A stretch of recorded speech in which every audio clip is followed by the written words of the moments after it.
What if? What if you had a friend who died without knowing Jesus as their personal Savior? What if he or she went to hell? What if one day you received a letter in the mail from beyond? A letter from hell. A letter from your friend in the flames of eternal torment. The following is a dramatic presentation. It was written by a fictitious high school student named Josh to a friend named Zach. Although Zach had every opportunity to tell Josh about Jesus, he didn't. They were best friends. They played soccer together, they went to classes together, they partied together, they shared their lives with each other. But there was one thing Zach held back from Josh: his personal relationship with Jesus Christ. The rest of the story is simple and sad. A few too many beers, a tragic drive home, a crash, a death, a funeral, a letter. Here is that letter in its entirety. A letter from hell.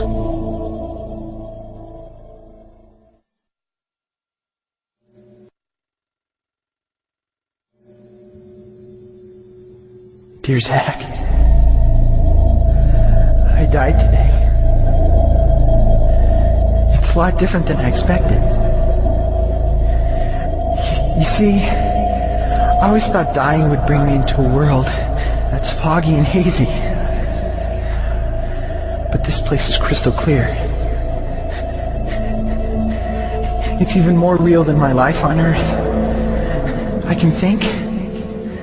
I can talk. I can even feel. Right after the wreck, I could feel my spirit leaving my body. It was the weirdest thing, Zach. I thought I heard you screaming out to me, man. I must have been just imagining things. At first, I was just standing in line, getting registered, I guess.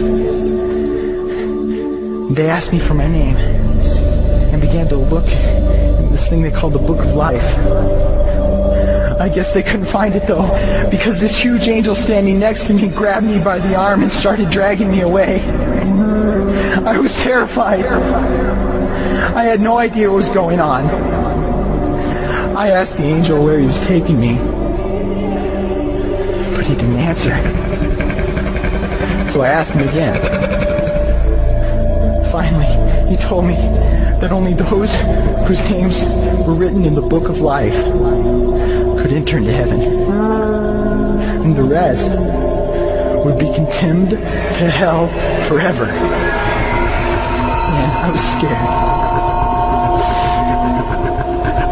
The angel threw me into some kind of holding cell where I've been sitting and thinking for a long, long time. Do you want to know what I've been thinking about? I've been thinking about you. Zach, you're a Christian. You told me so yourself. I mean, we talked about it 3 different times today. Kelly brought it up, and you laughed it off. Coach Adams brought it up, and you changed the subject. I mean, it came up right before the wreck. Well, the question I can't get out of my mind is this, Zach. Why haven't you ever told me about how to become a Christian? I mean, you say you're my friend, but if you really were, you would have told me about this Jesus and told me how to escape this terrible place that I'm headed for. I can feel my heart pounding in my chest. The angels who have been chosen to cast me into hell are coming down the hallway. I can hear their footsteps. I've heard of this hell, Zach. They call it the lake of fire. I can't stand it, Zach. I'm terrified. No, the angels are at the door. Oh no. No! They're coming in and they're pointing at me. They're grabbing me and carrying me out of the room. I can already smell the burning sulfur and brimstone. I can see the edge of the cliff where hell burns. This is it. I am without hope.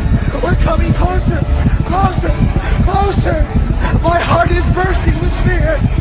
They're holding me over the flames. I'm damned forever. This is it. They have thrown me in.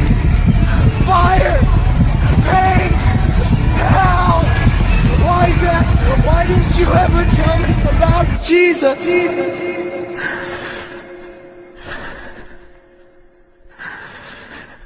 Signed, your friend, Josh. Your friend, Josh. P.S. Welcome. Wish you were here. Wish you were here. Wish you were here. Wish you were here. Wish you were here. Wish you were here. Wish you were here.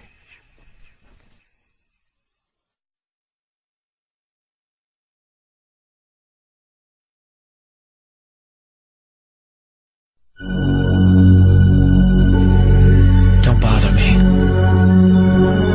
Don't bother me with souls to save. I have my own agenda. There's school to do, sports to play, important stuff to attend to. Don't bother me with my friend at work. He's got his own religion. I don't have time to change his mind. He'll make his own decision. Don't bother me with that little girl, the girl playing in the street. She's much too young to understand that the Savior she can meet. Don't bother me with the sounds I hear, the sounds of people shrieking, although I wonder who they are. Who are these victims screaming? Don't bother me with who they are. I really don't want the blame. 'Cause it's my friend at work and that little girl.